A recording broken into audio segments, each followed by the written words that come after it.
Last summer, Manchester United spent over £180 million, the most of any club in world football. As a result, this transfer window they have been linked to a ridiculous number of players. I'm going to look at the most likely rumours at defensive midfield and up front, and say who I think would be the best transfer for the most valuable club in world football.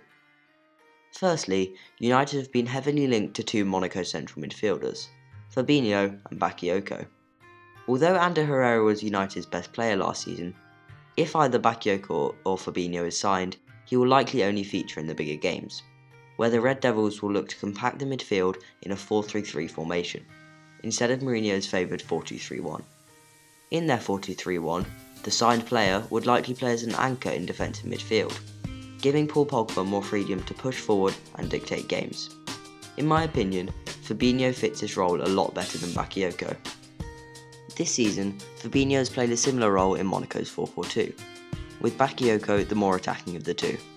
Bakayoko is very similar to Paul Pogba, and uses his pace and power to beat opposition midfielders, shown in his impressive 68% take-on success in Ligue 1 this season. And although his goal and assist stats were nothing to write home about, he was often the player transitioning the ball from defence to attack. In holding midfield, however, the Frenchman is less effective than Fabinho. The Brazilian would be the perfect signing for Mourinho. Before last season, Fabinho played as a fullback, and as a result he is brilliant at covering wide areas left by attacking fullbacks, which would be extremely useful for United, especially with Antonio Valencia on the right hand side. His brilliant awareness of pressure and space means he is rarely dispossessed, and moves the ball quickly and effectively. Bakayoko and Fabinho's appearance often leads people to believe the Frenchman is the more defensive of the two. However, it is the former Real Madrid man who is more suited to a holding midfield role, and would in my opinion be the better signing for Manchester United. Moving on to the striker position, where Mourinho's side have been linked to three supremely talented youngsters, who will all reportedly set United back around £80 million. These three strikers are of course Andrea Belotti from Torino, Romelu Lukaku from Everton, and Alvaro Morata from Real Madrid. Firstly, you have Andrea Belotti, who scored 26 Serie A goals last season in his breakout season for Torino. Belotti is a traditional target man, who is brilliant in and around the penalty area, as only one of his 26 goals last season came from outside of the box. The Italian is dominant in the air, scoring 10 headed goals last season, the most of any player in Europe's top 5 leagues, always positioning himself at the back post and using his strength and jumping ability to get the ball in the back of the net. In the 2016-17 season, United made the 4th most crosses in the Premier League, and with Belotti thriving on balls into the box, the Red Devils may finally turn these crosses into goals. Belotti would fit Mourinho's system perfectly, as he has played in a similar 4-2-3-1 for Torino last season, linking up very well with HITC in number 10 behind him. He also works hard in defence, an attribute which we know Mourinho loves, averaging 2.5 tackles per game in Serie A last season.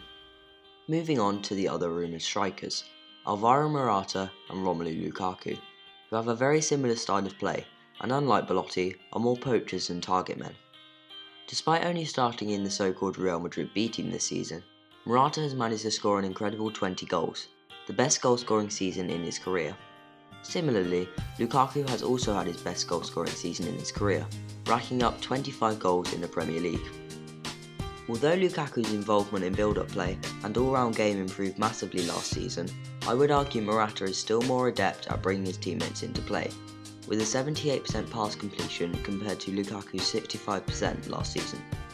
However, when it comes to physicality and aerial ability, Lukaku blows Morata out of the water, with 3.7 aerial duels won per game, compared to Morata's 0.9.